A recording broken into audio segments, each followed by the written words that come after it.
da importância dele, ele teve o seu valor, criou... Pois é, um dos maiores filmes de quadrinho vem daí, né? Spawn.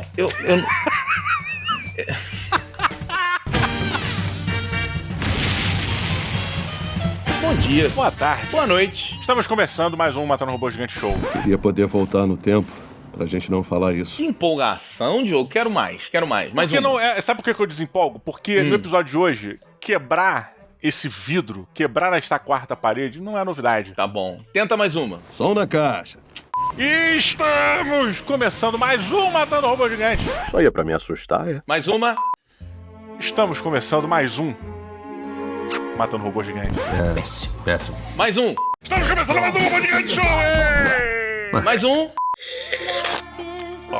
Estamos começando mais um Matando Robô Gigante Show! Show! Acho que foi. Porra, se não foi... Show. Curti. Boa. Didi Braguinha. Olha E aí, meu querido? Como é que estamos nessa euforia de Deadpool e Wolverine? Olha aí, a alegria de ver Ainda tá rolando, né? Ainda tá rolando, porque agora a gente chegou naquele local, naquele momento, naquela semana onde você já pode falar sobre os spoilers em quase todos os seus grupos, né, de amizade. Não tem problema mais, porque quase todo mundo já viu. É isso? Não é? Você não concorda? Não, mas é porque a sua frase pareceu que era uma vírgula e não um ponto final. Ah, então é porque isso chama deixa. Eu vou refazer aqui de uma maneira mais simples. Ah, tá bom. Uma mente mais simples pegar. Caralho! Não é verdade? É, Didi Braguinha. Inclusive, eu tenho uma mensagem aqui pro senhor Marcelo da Iron. Queremos um Baby Pool. Um Baby Pool. Queremos um Baby Pool. Pois é, toda a tropa Deadpool, ela podia estar ali de certa maneira, né? Tem uns né? muito maneiro ali no cinema. O Red Pool é maneiro, o Baby Pool é maneiro. Porra. O Dog Pool, eu acho que a Marvel vai oficializar a cachorrinha Peg como Dog Pool, sabia? Tu acha que ela vai virar mesmo? Eu acho. Eu já, vou te cantar uma pedra. No Marvel Snap já tem a cartinha da Peg como Dog Pool. É a Peg. Eita, sério?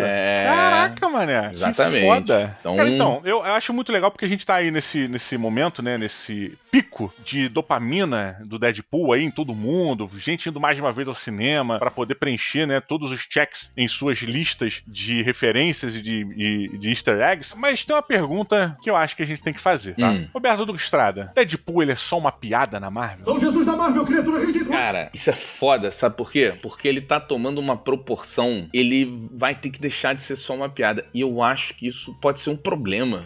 Tu não acha? Porra, isso me assusta, cara. Se o Deadpool, ele se tornar carro-chefe de qualquer parada, essa parada está destinada a se tornar uma chacota. Pois é. Porque pensa bem, tipo assim, por exemplo, a gente teve os anúncios aí dos filmes, né, dos Vingadores e tal, aí vai ter a coisa do Robert Downey Jr. e tal, não sei o quê. Cara, o Deadpool, ele não pode participar disso. Ele é parte desse universo, mas ele não pode participar. Só que ele é poderoso o suficiente pra ajudar, mas ele não deveria poder, porque a função dele é quebrar a quarta parede. A função dele é mostrar pra gente que a Marvel sabe que a gente tá reclamando e brincar com as piadas que a gente faz, brincar com as reclamações que a gente faz. Ele é esse personagem que conversa com a gente. Ele é a voz da Marvel, por incrível que pareça, o Deadpool é a voz da Marvel, mas ele não pode ser sério, não pode. Concordo. É esquisito isso, né? Não, se ele ficar sério, ele perde. Ele não é mais o Deadpool. A gente teve um Deadpool sério. Foi um lixo, né? Naquele filme do Wolverine. Não, então, era mas o Ryan Reynolds, mas eu não digo sério com ele perdendo a piada. Eu digo sério assim. Um dia ele entra na linha da Marvel, no filme dos Vingadores, e na lutinha contra o Thanos, você tem o Deadpool ali levando a sério. Não pode, tá ligado? Não pode. Não concordo, cara. Eu já disse. Você não é bem-vindo aqui. E em lugar nenhum. Galera, uma pausa rapidinho aqui no vídeo pra te falar de uma parada maneira. Eu não sei se vocês já perceberam, mas eu sou um apaixonado pro board game, por esse universo maravilhoso dos jogos de tabuleiro. Eu sou tão apaixonado que tem inclusive um podcast, cara, que é o Fabuloso Podcast, falando sobre jogos de tabuleiro RPG, e faço live jogando os jogos de tabuleiro. Não sei se vocês já ouviram falar de Zombicide. Zombicide é um dos grandes jogos de tabuleiro moderno do mundo. Ele, durante muitos anos, ele foi capitaneado por um brasileiro, pelo nosso amigo Fel Barros. O Fel Barros, cara, ele é um amigo de longa data, e esse neste ano, o Fel Barros tomou a decisão de correr atrás de seu sonho, de fundar a sua própria empresa, a Samba Studios, para trazer seus jogos. Então hoje eu vim falar do primeiro jogo da Samba Studios. Senhoras e senhores, Dungeon Run. A partir do dia 30, agora de julho, e até o dia 15, está no ar o Kickstarter, né, que é o financiamento coletivo lá de fora, para poder trazer esse jogo aqui à vida. Mas Didi, esse jogo é sobre o quê? Cooperativo, 2 a 4 jogadores, mas tem modo solo, onde você vai desbravar masmorras e vencer, não sei o que. Ah, mas eu já vi vários jogos de miniatura, já vi... Cala a boca que tu não sabe o que você tá falando.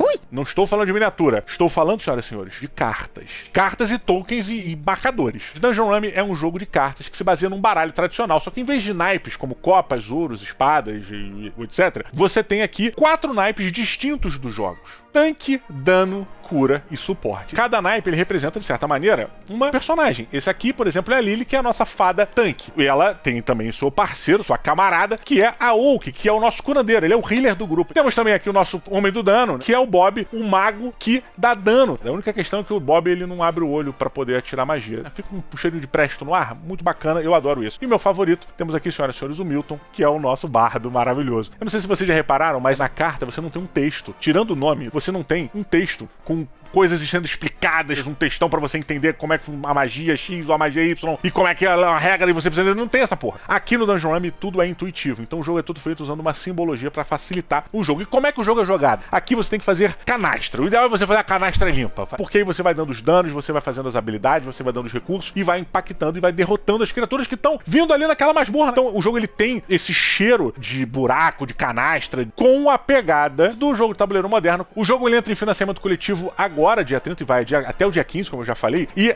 por que eu acho que você deveria de verdade apoiar esse jogo? É porque ele é somente o primeiro jogo do Fel Barros na Samba? Não, não é por isso. É porque quando você pega um jogo no Kickstarter, você tá pegando a versão Deluxe. Essa versão Deluxe vem com uma série de componentes extras que muito dificilmente você vai encontrar essa parada aí no mercado. Você só deve encontrar isso usado se você quiser. É uma vantagem, porque o jogo de tabuleiro, quem coleciona e quem joga sabe, não tende a desvalorizar. Ah, Didi, mas eu fico preocupado porque o Kickstarter eu vou ter que comprar em dólar, vai pagar frete, aí do frete ainda tem imposto.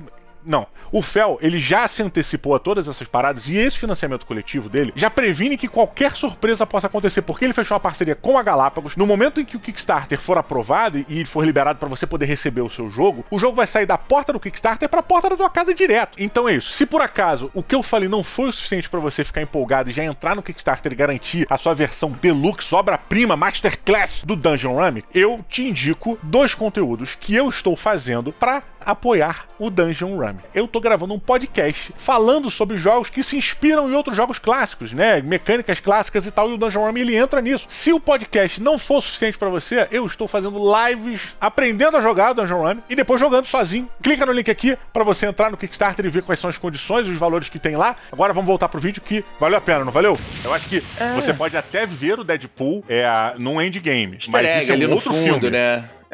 Não, isso é um outro filme. É igual quando o Deadpool nos quadrinhos, ele ia lá e fazia Guerras Secretas do Deadpool. Não sei o que lá do Deadpool. É aquela parada se o Deadpool tivesse lá dentro, cara. Porque é isso. Assim, eu ainda boto uma outra questão junto das suas fações, Beto. Porque assim, a gente não tem só o Deadpool como um personagem que quebra a quarta parede. A gente tem a She-Hulk. A Mulher Hulk, na série, nos quadrinhos ela faz isso também. Ela sabe que ela é um personagem. E na série da Marvel, ela também quebra a quarta parede, né? Ela fala com a gente. Ou seja, temos 2 personagens que sabem que a gente tá aqui. Será que esses personagens se encontram? E os 2 são piadistas, tá? Falando nisso, é verdade. Eu sou uma Hulk. What the fuck was that?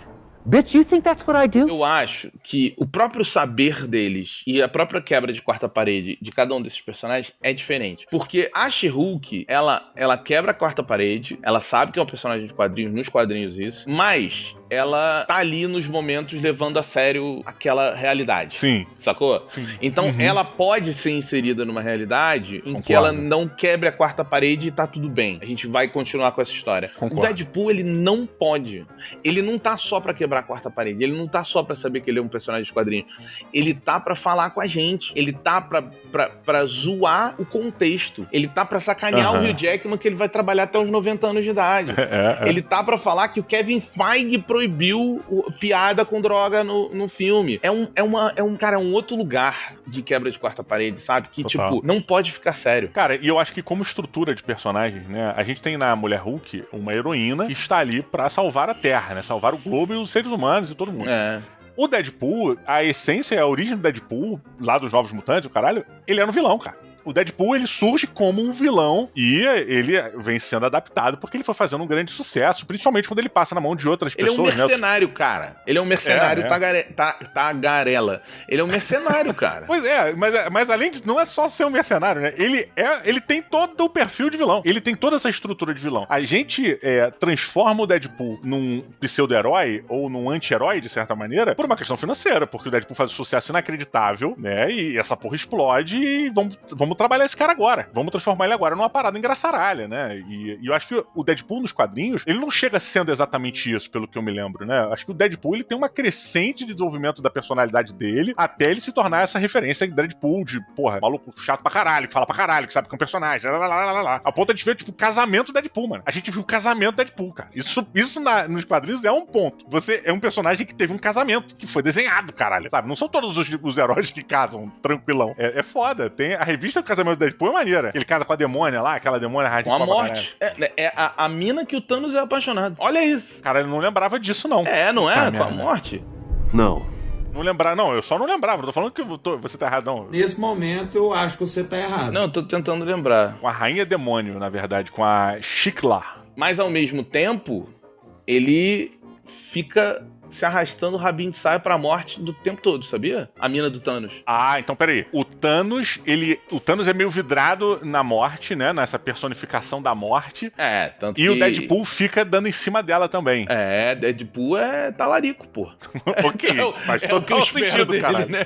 Ai, fiquei todo molhadinho agora. A gente ficou achando que o filme do Deadpool 3, né? Ele seria um filme que faria uma reestruturação bem grande no mundo da Marvel, ou seja, o Deadpool seria realmente esse Marvel Jesus, que ele mesmo se autodenomina. Eu sou o Messias. Não é bem isso que acontece, mas ele tem uma carga de responsabilidade que eu vejo muito maior do que nos quadrinhos, né? Nos quadrinhos, assim como o Lobo, né, e outros personagens, são piadas, são coisas que estão ali pra, porra, e se a gente fosse zoar com esse cara aqui? E se não sei quem, sabe? É um what if, cara. No fim das contas, né? É tudo sobre a visão do Deadpool. É muito esquisito, cara. Se você lê os quadrinhos do Deadpool, você já vai ver que... Óbvio que existe gente que faz isso, mas eu, por exemplo, não consigo ler várias revistas do Deadpool como uma série, que cansa. Sim, porque total. É muito louco. Então, o legal do Deadpool é a piada. Ele é só uma piada. Eu acho que é aí que tá o lance. Ele é só uma piada. Só que o problema é que essa piada ficou grande demais.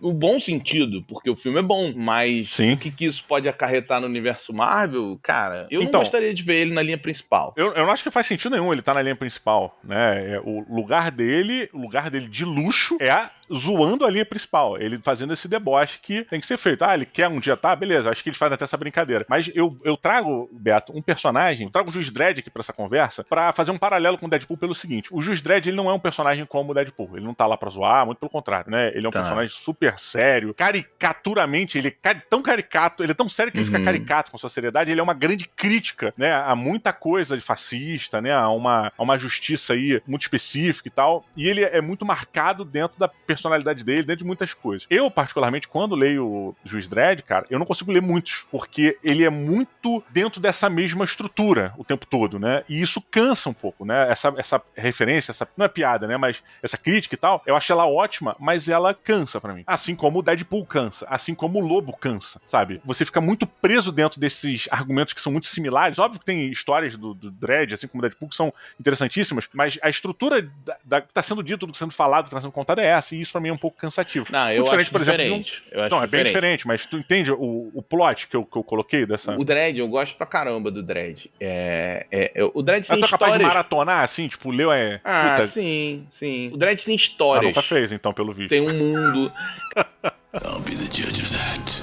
Cara, eu li bastante coisa do Dredd, mas nunca periódico. Eu sempre li grandes histórias do Dredd, mas sempre em livros fechados, que contava a história e seguia. Eu nunca parei pra ler o periódico do Dredd, não, mas sabe? O fato de você não ter feito isso por livre espontânea vontade, pra mim, e posso estar errado se eu tiver, eu tô analisando, tô jogando aqui pra te analisar. Pra mim isso é um indicativo, cara, de que essa história rotineira, ela vai girar muito em torno de uma mesma coisa. Isso acaba sendo cansativo, sabe? Eu acho que esse range, se eu tiver errado, você também que tá ouvindo me critique, mas eu acho que esse range ele fica mais limitado pra se manter a essência do personagem. Por isso que eu, assim como você, Beto, não li tanta coisa quanto você, mas coisas do Dredd muito mais picotadas do que quase qualquer outro personagem. Porque eu gosto do Dredd nessa estrutura dele, que se eu ficar muito ali, agora o cara tá parado. É tipo Capitão América. Capitão América é muito também... eu gosto. Esse eu leio. Eu li, mas a história do Capitão América é sempre a mesma parada, sabe qual é? Não. Não, discordo de você. O Capitão América solo? O Capitão América tem várias histórias iradas, ele tem vários personagens que aparecem muito irados, assim. Cara, a fase recente do Capitão América, quando acharam que ele era da Hydra, muito legal, e aí depois que viram que ele, óbvio que não era ele, né, mas ele tentando se reinserir na sociedade, que a sociedade ainda olhando pra ele, falando, cara, o Steve Rogers era da Hydra, que porra é essa e tal. É muito maneiro, assim, eu gosto das histórias do Capitão América. Tá, mas olha só, isso eu acho bom, porque é uma quebra de estrutura do Capitão América muito boa. Porque o Steve Rogers, Capitão América, ele é o bastião da justiça, de certa forma, de tudo que é certo, da moral e da ética, lá. Ele é essa porra, sabe? Muito mais até, ao meu ver, do que o Superman, que não tem apego nenhum à humanidade pra ser esse bastião da ética e o caralho. O Capitão América já não. O Capitão América, ele é um ser humano. Então, mas são contextos diferentes. O Capitão América, ele é o ser humano evoluidão, né? Super soro, excepcionalismo americano, todo aquele contexto. Mas ele é um modelo, não é? Ele não tem essa porra dele ser um modelo para o ser humano? O americano, né? Ele é um modelo da América. Sim. Ele é a América personificada. Uhum. Ou a ideia do excepcionalismo americano personificada, né? Mas assim, é diferente, porque o Super-Homem, o grande lance é que ele não é um humano. Total. Então, acho que os símbolos são diferentes. Mas eu deixei isso diferente, mas eu não quis comparar. O que eu coloco é o seguinte, cara, o Superman, ele meio que tá ali pra resolver as paradas de uma forma e ele emana coisas que o Capitão América não emana. O Superman, ele emana uma superioridade inatingível de uma deidade. Deidade, eu acho que é isso, né? De uma deidade. E o Capitão América não. O Capitão América, ele é um modelo pro ser humano seguir. Exatamente, por isso que as metáforas são diferentes. E assim, tem histórias muito fodas. Cara, tem uma época ali, começo dos anos 80, o que tava acontecendo, né? Tava acontecendo o negócio do Nixon, escândalo de Watergate, aquelas coisas todas. E aí, nos quadrinhos, isso refletiu como? O Capitão América, ele descobre que o presidente americano é um infiltrado da Hydra, né? E aí, quando ele olha isso, ele passa a usar o uniforme preto, porque ele fala que não representa mais, aquele uniforme, o bandeiroso, não representa mais aquilo que ele acredita que eram os valores americanos. E era uma crítica direta ao presidente que estava sentado na cadeira real. Então eles pegaram o símbolo, né, americano, e ele se vestiu de preto e virou o nômade, porque o ideal americano, o exemplo americano não estava sendo representado pelo seu governo. Então, o ideal agora precisava. E aí, depois, ele desmascara o presidente dos Estados Unidos. Isso tudo correndo junto com o Nixon. Então, assim, ele tem histórias muito interessantes. Capitão América é um periódico muito legal. Tem a bandeira americana balançando? Tem. Se você não se importa com isso, vai lá. Mas se você se importa, cara, o personagem é feito pra isso, né? Então, ele usa um escudo. Você sabe por que ele usa um escudo, né, Diogo? Como assim? Por quê? Não sei. Não, é sério, tá? Quando eles foram criados, o simbolismo é que a América não ataca. Ela só se defende. Ela ataca pra se defender. Olha. Por isso que é um escudo, entendeu? Tem todo um desenho. O Capitão América é um personagem criado pra revistas dos soldados na Segunda Guerra Mundial. A primeira tiragem, a primeira distribuição, ela não foi pra banca, ela foi direto pra mão dos soldados na Segunda Guerra Mundial, tanto que na capa da primeira revista ele tá socando Hitler. Ele é uma propaganda americana pra alimentar o exército americano, pra empolgar, pra ser o símbolo. Bem aquilo que o filme trata. O filme trata ali, aquele filme é muito bom por causa disso. Você diz o primeiro filme do Capitão América. Porque ele consegue exatamente contar essa história de uma forma ali lúdica, metafórica e tal. Eu gosto muito. Enfim, eu tenho um monte de coisa pra fazer, um rosto pra consertar e Mas, cara, o Deadpool não funciona. O Deadpool tem histórias sérias. Tem a guerra lá do Wade Wilson, que é uma história maneiríssima. É maneira mesmo. Ele tem histórias. A própria história dele, né, que ele tinha câncer, e aí ele entra no projeto Arma X pra tratar o câncer. Vai se desenrolando. Só que em algum momento, cara, foi demais. E tá tudo bem, porque foi legal. Mas é só uma piada, né, velho? E ele tem em sua base, né, alguns personagens. Eu acho que um mais clássico que ele se baseia é muito o Homem-Aranha, né? Ele tem uma influência muito grande, principalmente do humor, né, do jeitão do Homem-Aranha e tal, esse jeito meio extrovertido do caralho, mas sem ser um loser como o Peter Parker teoricamente é. Eu não sei se é um loser mais nos filmes do que nos quadrinhos. Ele é um loser, né? O Spider-Man, o Homem-Aranha, né? Ele é. Não, o Deadpool é um loser. O grande lance mas ele não se acha um loser, né? Eu acho que é sobre uma questão de como eu me enxergo. Porque o Peter Parker, ele se vê como um fracassado. E fracassado dentro desse conceito americano de Mas fracassado.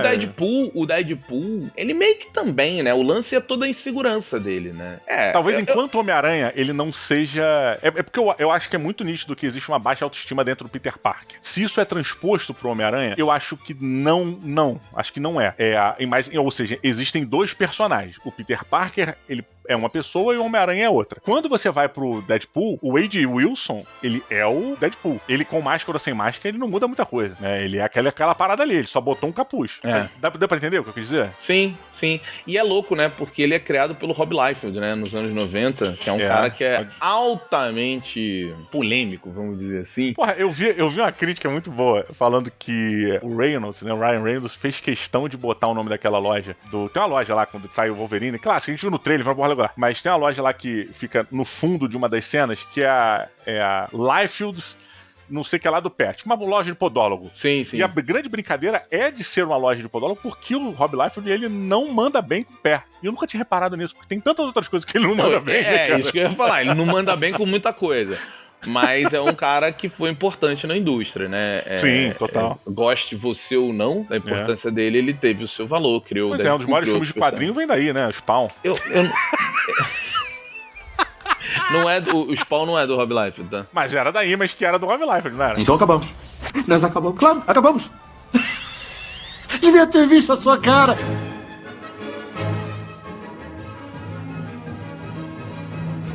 A Image não era só do Rob Liefeld, era do Todd McFarlane com o Rob Liefeld. Sim, justo. Sacou? Tipo, com o Rob Liefeld. Não era Rob Liefeld com Todd McFarlane, era o contrário. Tá bom. Tá bom. Tudo bem. Se é isso que você quer acreditar. Eu gosto. Não é como se a Terra fosse plana.